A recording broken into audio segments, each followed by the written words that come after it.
Kid story studio में खुशामदीद। आइए आज की दिलचस्प कहानी से लुत्फ अंदोज हों।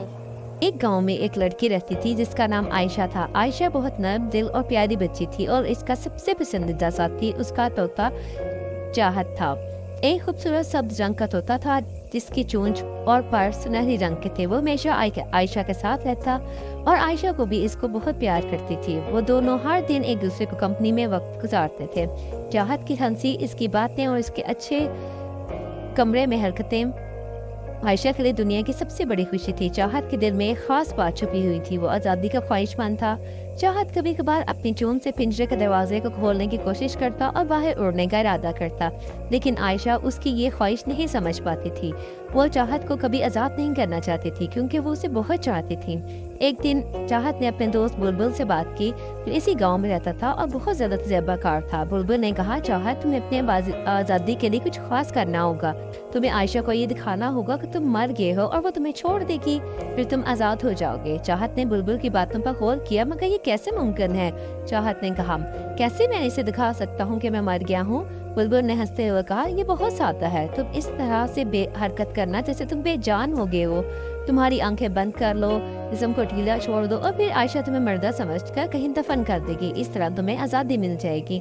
चाहत ने इस मशवरे पर अमल करने का फैसला किया और इस रात जब आयशा सो रही थी, चाहत ने अपना मंसूबा शुरू किया।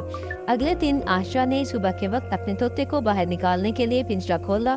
जब आयशा ने पिंजरा खोला तो चाहत जमीन पर बेजान पड़ा हुआ था, आंखें बंद करके और जिस्म को ढीला छोड़कर।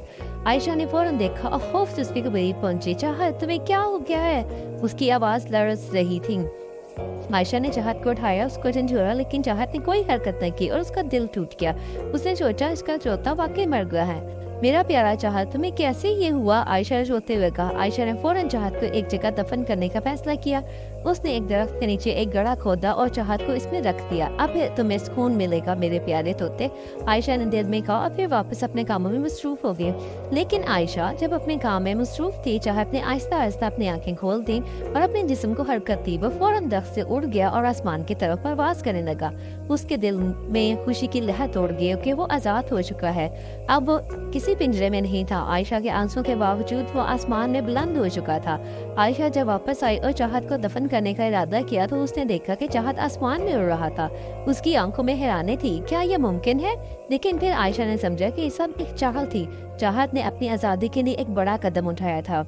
चाहत ने आसमान में नीचे उतरते हुए आयशा के करीब आकर कहा, आयशा, मैं तुम्हें बहुत चाहता हूँ, लेकिन मेरी आज़ादी भी बहुत ज़रूरी है। मैं तुम्हें कभी भी छोड़ना नहीं चाहता था, लेकिन तुम्हें ये समझना ज़रूरी था कि आज़ादी से दरख्तों के पिंजरों में नहीं बल्कि आसमान में उड़ने में है। आयशा ने इसकी बातों को समझा और फिर मुस्कुरा के कहा, मैं जानती हूँ और अब मैं तुम्हें कभी भी रोकूंगी नहीं। तुम हमेशा आज़ाद रहोगे, लेकिन मैं हमेशा तुम्हें याद करती रहूंगी।